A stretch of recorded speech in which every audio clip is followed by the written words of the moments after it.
Hello everyone. तो कैसे हो आप सब। मैं हूँ सोनी, आपकी रियल स्टोरी टेलर और राइटर। सो बिना किसी देरी के आते हैं सीधा स्टोरी पे। आज की इट्टून का पार्ट 61। पिछले पार्ट से सीधे आगे चलेंगे। ओके इन आई नो आज थोड़ा देर में स्टोरी अपलोड हो रही है, बट मैं क्या करूँ, मैं थोड़ा बिजी थी। मैं लाइब्रेरी से आई।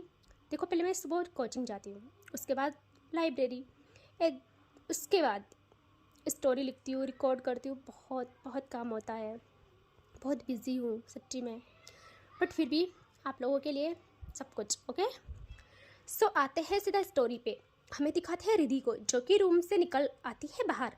सौम्या तो बस रूम में ही रह जाती है। फ्रीज, उसे पता था कुछ तो होने वाला है। रिधि इतनी आसानी से सब करे हो नहीं सकता है। और काफ़ी टाइम के बाद जब उसे होश आता है, सेंस आता है, वो भागती है वॉशरूम में सावर लेने के लिए। और अब हम आते हैं हॉल में। हॉल का सीन दिखाते हैं जहाँ रिधि पहुंच जाती है। नीचे सबकी नज़र रिधि पे थी, मानो कोई जंग लड़ने के लिए जा रही है रिधि ऐसे। बट बेटा, मैम में फुल कॉन्फिडेंस था और दिमाग में ऐसा खुमार कि क्या ही बोले। और दादी हॉल में थी, सोफे पे बैठी हुई, आंखों में गुरूर का नशा। यार रिधि जैसे वहाँ पहुँचती है, दादी बोलती है दूसरी बहू को कि जाओ उससे किचन दिखाओ और सारी चीज़ें बताओ, कौन सा कहाँ रखा है सामान, और हाँ याद रहे दूसरे ही पल बाहर आ जाना। तो जो वो बहू थी वो थोड़ा डरते हुए कहती है, दादी वो क्या है ना कि उसको इतना नहीं आता है, कैसे करेगी, बस थोड़ी मदद करे तो हम। दादी एकदम देखती है उसे और कहती है अच्छा मदद करे उसकी, चलो ठीक है दी मदद, लेकिन उसके लिए इससे बोलना होगा विनम्र भाव से कि प्लीज़ मेरी मदद करे, या फिर इसके पास दूसरा भी विकल्प है, अपनी सारी भूलों के लिए क्षमा मांगना और आगे से अपनी जुबान और अपने इन तेवरों पे काबू रखना और बाकी बहुओं के जैसे जीवन यापन करना। और रिधि ये सब अबला नारी की तरह सहे नेवर हो ही नहीं सकता था। उन्होंने इतना ही कहा था कि रिधि कहती है कोई ज़रूरत नहीं है मुझे किसी की हेल्प लेने की। और रही बात मेरी कि मेरे को आज खाना बनाना है, मुझे जैसा आता है मैं वैसा ही बनाऊंगी। पता है मुझे ये सारी चीज़ें पता है। आप साफ साफ नहीं बोलोगे, सौम्या की वजह से नहीं बोलोगे कुछ भी, लेकिन आप हर चीज़ का बदला लेना चाहते हो मुझसे, हर चीज़ का। आप भी अपनी नातिन की तरह बस सिक्के के एक पहलू जानकर अपने गुरूर की आग में मेरी और मेरा आत्मसम्मान जलाना चाहते हो। लेकिन मैं रिधि हूँ, मैं ऐसे होने नहीं दूंगी। और वो आज जाती है किचन की तरफ और दादी मुस्कुराती है और कहती है तेवर देख रहे हो इसके, इसने हमारे खानदान को 5 साल की अजियत दी, वो भूल सकती है ये सारी चीज़ें, लेकिन मैं नहीं। सौम्या भूल सकती है, जिसको इसने मरने के लिए छोड़ दिया था मैं नहीं भूलूंगी। और अब ये यहाँ की बहू बन के हमारे इशारों पे चलेगी, गुरूर तोड़ना हमें बखूबी आता है। और तुम जाओ उसे सामान बताओ। और यहाँ भाभी आ जाती है रिधि के साथ और फिर वहाँ किचन में जाके रिधि देखने लगती है इधर उधर। भाभी उससे बताती है कि कौन सा सामान कहाँ रखा है और जाते हुए कहती है देखो आप फिक्र मत करना, मैं हूँ ना, देखो मैं आपको ना चुपके से देखूंगी, चुपके से देखने आ जाया करूँगी, कोई भी ज़रूरत हो तो बता देना। रिधि कहती है आप मत आना भाभी, वरना आपको इसका भुगतान करना पड़ेगा, आपको सज़ा मिलेगी। आप टेंशन ना करें, मैं खाना बना लूँगी, बस मुझे बताइए कि ये ऑन कैसे होता है। भाभी कहते ये क्या। रिधि कहती ये गैस, ये चूल्हा। भाभी कहती है आपको ये ऑन करना नहीं आता, हे भगवान कैसे बनेगा फिर। रिधि कहते बन जाएगा ना भाभी, अब बस बताओ। भाभी कहते रुकिए मैं करके देती हूँ, और वो गैस ऑन करती है। और रिधि कहती है भाभी कोई बर्तन दे दीजिए ना बड़ा सा। भाभी कहते क्यों, क्या बनेगा आज ऐसा। रिधि आई ब्लिंक करती है और कहती है सीक्रेट रेसिपी है भाभी जी, अब बताओ ना। वो कहती है ठीक है। वो रिधि को ना बर्तन दिखाती है और कहती है इन पे बनाना, बट रिधि उनमें से सबसे बड़ा पतीला चूज़ करती है। भाभी भाई हैरान कि ये क्या है। यहाँ रिधि कहती है हाँ ये ठीक है। और पानी रुको हाँ मिलाती हूँ, और वो पूरा पानी का कंटेनर उसमें उड़ेल देती है। भाभी की आंखें बड़ी की बड़ी हो जाती है कि ये क्या बवाल है। रिद्धि कहती है अब जाइए और बस वेट कीजिए शाही पकवान रेडी होने का। भाभी कहती है ओके वो ठीक है, बस ख्याल रखना अपना और थोड़ा बहुत हमारा भी, देखिए हमारा ख्याल ना भी हो तो कोई बात नहीं, कम से कम उसका ख्याल रखना जो आपका सुहाग बनेगा। रिद्धि कहती है अरे फिक्र ना करे, आप जाइए आराम से, सबसे ज़्यादा ख्याल उसी का है, देखना आप आज तो सबसे स्पेशल ट्रीटमेंट उसी को मिलेगा मेरी तरफ से, आखिरकार परमेश्वर बनने वाली है वो मेरी। और भाभी के चेहरे से वो दर्द खाने को लेके साफ जाहिर हो रहा था।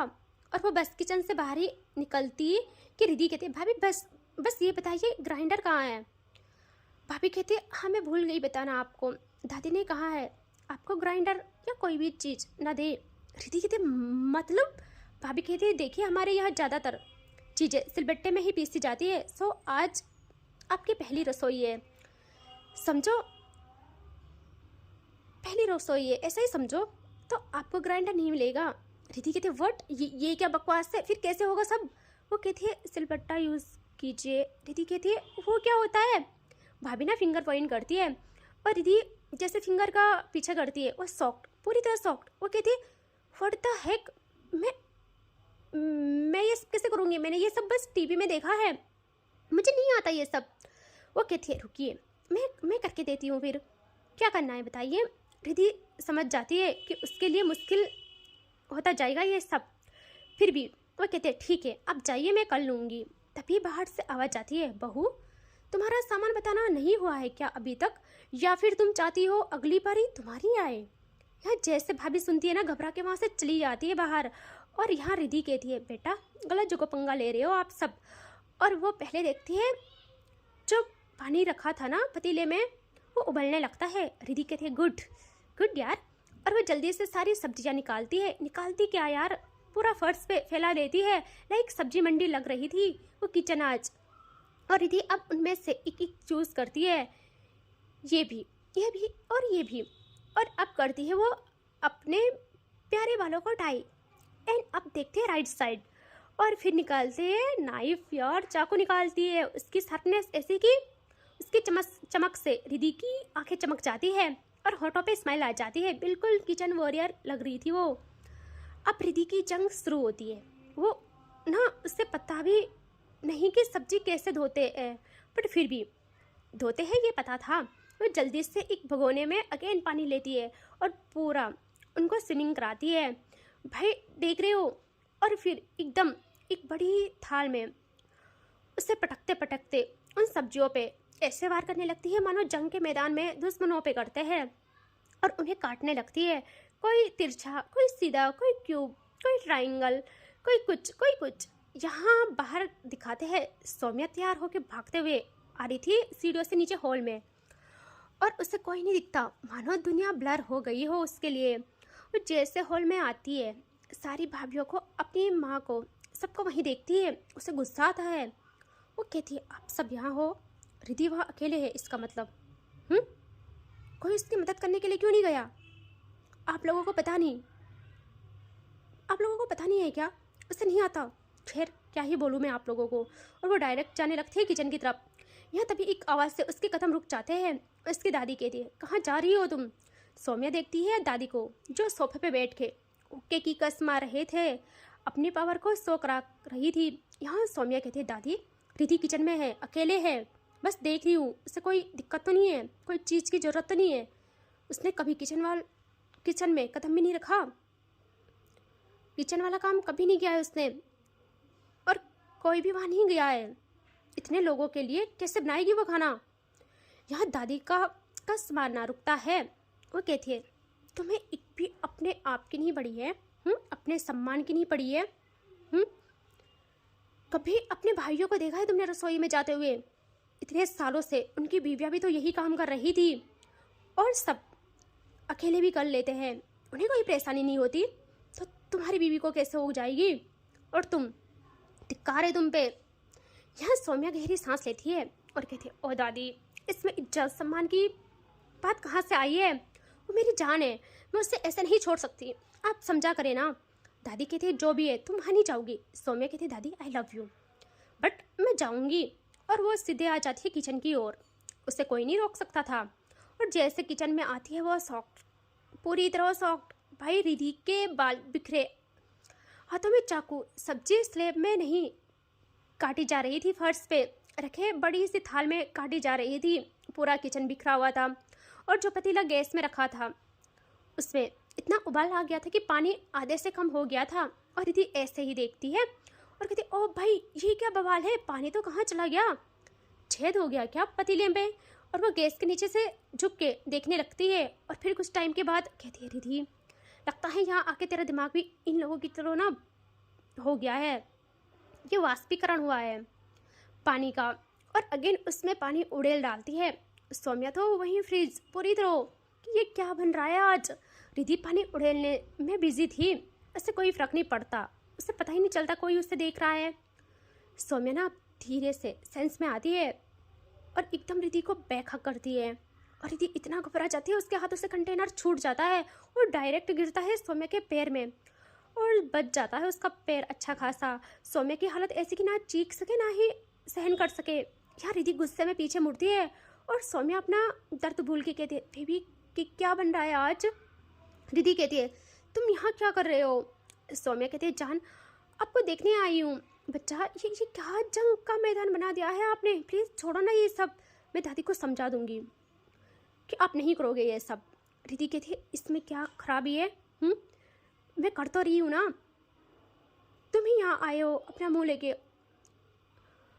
और खबरदार कुछ भी उनके पास बोला तो मैं सब करूँगी। और तुम निकलो यहाँ से, जाओ जाके अपनी दादी के साथ बैठ के मुझसे बदले लेने की नई नई टेक्निक सीखो। सौम्या कहती है, बेबी क्या है ये सब, वो दादी है। रिधि कहती है, जो भी है, जा रहे हो या नहीं। सौम्या कहती है, ऐसे नहीं प्लीज़, मैं बनाती हूँ, ठीक है आप रेस्ट करो। रिधि एक हाथ से साइड में रखा नाइफ उठाती है और सेकंड के हिसाब से सौम्या के सामने। और सौम्या कहती है, बेबी ये गलत बात है यार, बार बार ये क्यों करना होता है आपको। रिधि कहती है, क्योंकि तुम मानते नहीं हो, बोला ना जाओ यहाँ से, अगर नहीं गए आई स्वेर मैं कुछ कर लूँगी। सौम्या अपने कदम पीछे ले रही है और कहती है, ओके जा रही हूँ। यार तुम तो सीरियस ले ली बात को, अच्छा कह रही हो ना, ओके बट ख्याल रखना जो भी पकवान बना रही हो बनाओ आराम से, बस भगवान जी खाने योग्य हो, और बस ख्याल रखना अपना। रिधि तुम्हें एक खरोच भी आई तो मैं क्या कर जाऊँगी तुम नहीं जानती। और वो वहाँ से बाहर आ जाती है। या जैसे हॉल में आती है, दादी कहती, आ गई दोबारा अपनी बेइज्जती करवा के, भगा दिया ना उसने, उसका गुरूर बरकरार रहना चाहिए और कुछ भी नहीं, रख लिया अपना गुरूर को सबसे आगे उसने इस वक्त भी। सौम्या कहती, दादी वो ऐसे ही है, तभी तो सहनी है, किसी से नहीं डरती, मेरी बीवी तो है। दादी कहती है, बस तेरी वजह से सब सहना हो रहा है, बाकी जितनी जल्दी माँ काली उससे सद्बुद्धि दे। यहाँ सौम्या तो बस डर रही थी, घबरा रही थी कि रिधि ठीक तो होगी ना उससे, और उससे नहीं मतलब, बस रिधि से मतलब था। और अब बस सब शांतिपूर्वक हो ही रहा था कि एकदम इतनी तेज आवाज़ें आने लगती है कि पूरा घर गूंज जाता है। और सौम्या की आंखें बड़ी बड़ी कि क्या हो रहा है अंदर ऐसा।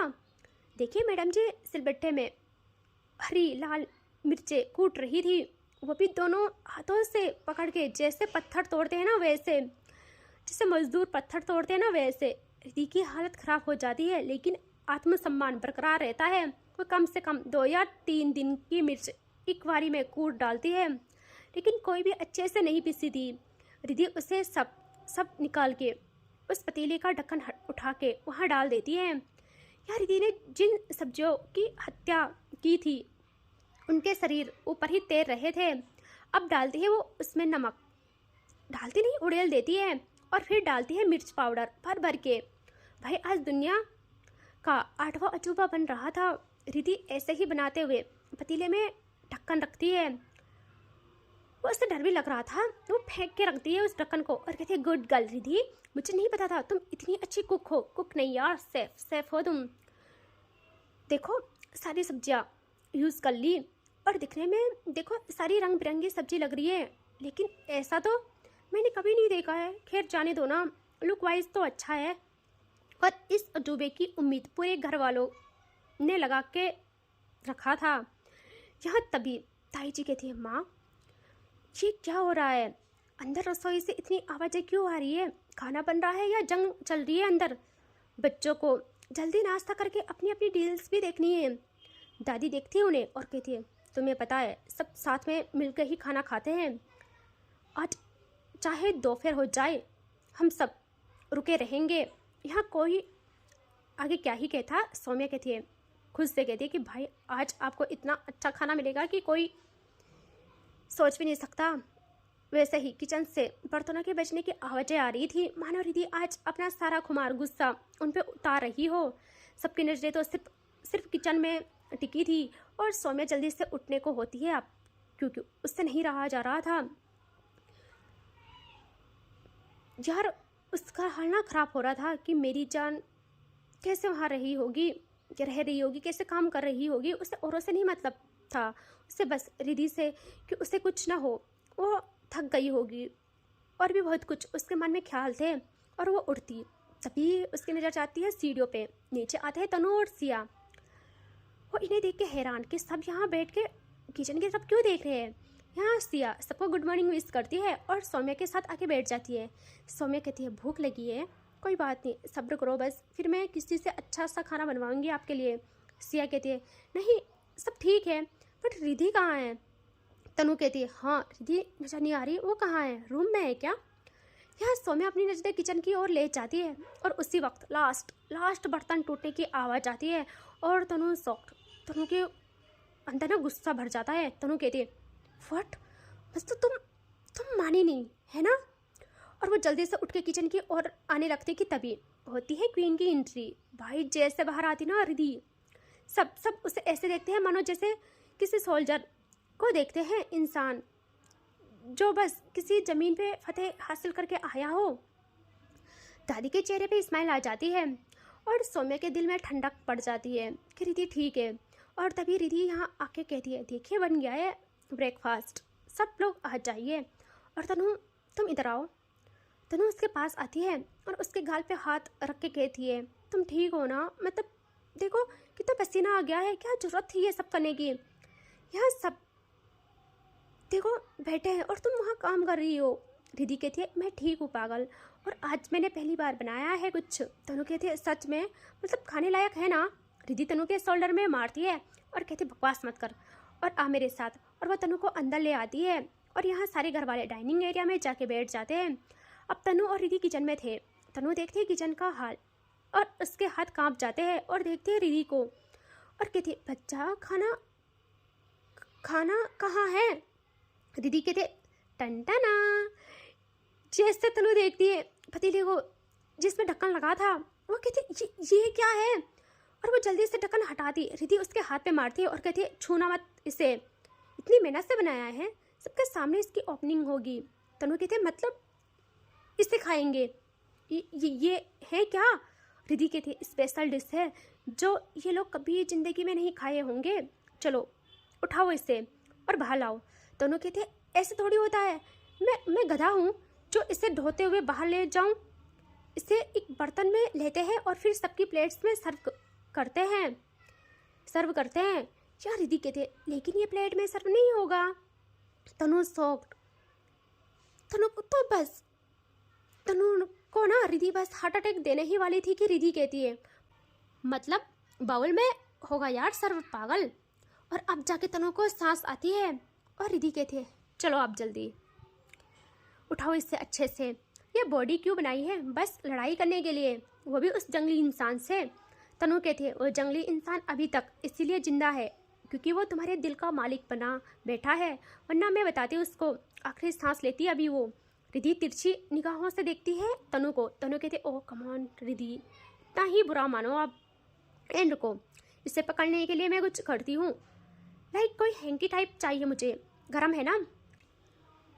और वो वहाँ से ढूंढ ही लेती है कुछ और कहती है, तुम जाओ। तब तक उनको ये हृदयघात सहने के लिए तैयार करो, ठीक है? मैं ला रही हूँ सबके दवा का दर्द। रिद्धि घूरती है तनु को। तनु कहती है, मतलब दर्द की दवा? रिद्धि आ जाती है बाहर और सारे लोग उसे देखते हैं। सौम्या तो प्यारी निगाहों से उसे देखे जा रही थी और कहती है मन में ही कि हाय मेरी बीवी, क्या बनाया होगा आज आपने ऐसा। दादी कहती है, तुम आ गई, नाश्ता कहाँ है? रिद्धि कहती है, वो रहा और वो देखती है किचन की ओर और यहाँ तभी दिखाते हैं तनु को, जो बेचारी, अरे यार क्या ही बोलूँ, जल्दी से उस पतीले को पकड़ के सबके सामने लाती है और एकदम टेबल में रखती है और अब अपनी सांसों को काबू करने लगती है। भाई बहुत भारी था। यहाँ सब लोग उस पतीले को देख के हैरान हो जाते हैं। दूसरे ही पल देखते हैं रिद्धि को। रिद्धि के चेहरे पे स्माइल थी, रिद्धि के थे। सब लोग दिल थाम लीजिए, हाँ, ताकि किसी को हार्ट अटैक ना आ जाए। यहाँ रिद्धि कहती है पैसे आप सबके लिए, और वह एकदम ढक्कन हटा के कहती है फुल वेजीज और लाभदायक पदार्थों से भरपूर सूप। और जैसे ये सूप कहती है और ढक्कन हटाती है, उसमें से उठता हुआ धुआं और स्मेल सबकी सांसों को रोकने लगता है और खुद रिद्धि की भी। वो कहती है अरे ये क्या हो गया, ज़्यादा ही हो गया क्या। लेकिन फाइनली जब उसकी सांसें काबू होती है, दादी की आंखें लाल हो जाती है। वो कहती है क्या है ये सब, हाँ मजाक चल रहा है यहाँ। रिद्धि जल्दी से एक बॉल में उसे सर्व करते हुए दादी को देती है और कहती है अरे रे शांत दादी, अभी अपनी तारीफ बचा के रखिए, टेस्ट करने के बाद काम आएंगी। सबसे ज़्यादा आपको लगी थी ना मेरे हाथों से बना खाना टेस्ट करने की, तो आप लीजिए ना। और दादी की नज़र जैसे सूप पे जाती है, सारी सब्जियों का मिक्सचर था वो लाल रंग, मानो मिर्चें उसमें टेस्ट के लिए नहीं वेस्ट करने के लिए डाली गई हो। और फिर रिद्धि दूसरे बोल में डाल के सौम्या के पास आती है और कहती है ये लीजिए जी आपके लिए। सौम्या तो एक भी नज़र उस कटोरे में नहीं देखती, वो देखती है रिद्धि पे, बस एक टक रिद्धि को देखे जा रही थी। और रिद्धि ऐसे ही करके सबको सर्व करती है। भाई जो जो उसे देखता है ना, सबका मन होता है कि भाई मैं कहाँ भाग जाऊँ। इस मतलब उसकी स्मेल इतनी ज़्यादा ख़राब थी और दिखने में तो क्या ही बोले। और रिद्धि भी अपने लिए ले लेती है, ऐसी बात नहीं है। एंड वो बैठ जाती है और कहती है आज सब लोग साथ में खाएंगे, बहुएं भी। तो दादी भी इजाज़त दे देती है कि हाँ ठीक है आज सब साथ में खाएंगे। सबको लगता है कि दादी ना नहीं खाएंगी और इसे फेंक के रिद्धि पे पता नहीं कितना गुस्सा बरसाएंगी। लेकिन दादी ना रिद्धि की आंखों में देखते हुए एक स्पून लेती है, उसे टेस्ट करती है, दूसरी स्पून लेती है, फिर टेस्ट करती है। एंड ऐसे ही करके ना उसकी आंखों में देखते हुए सारा ख़त्म करने लगती है। एंड और चीज़ें तो देखते हैं क्या होता है नेक्स्ट एपिसोड में, ठीक है। Take care bye bye.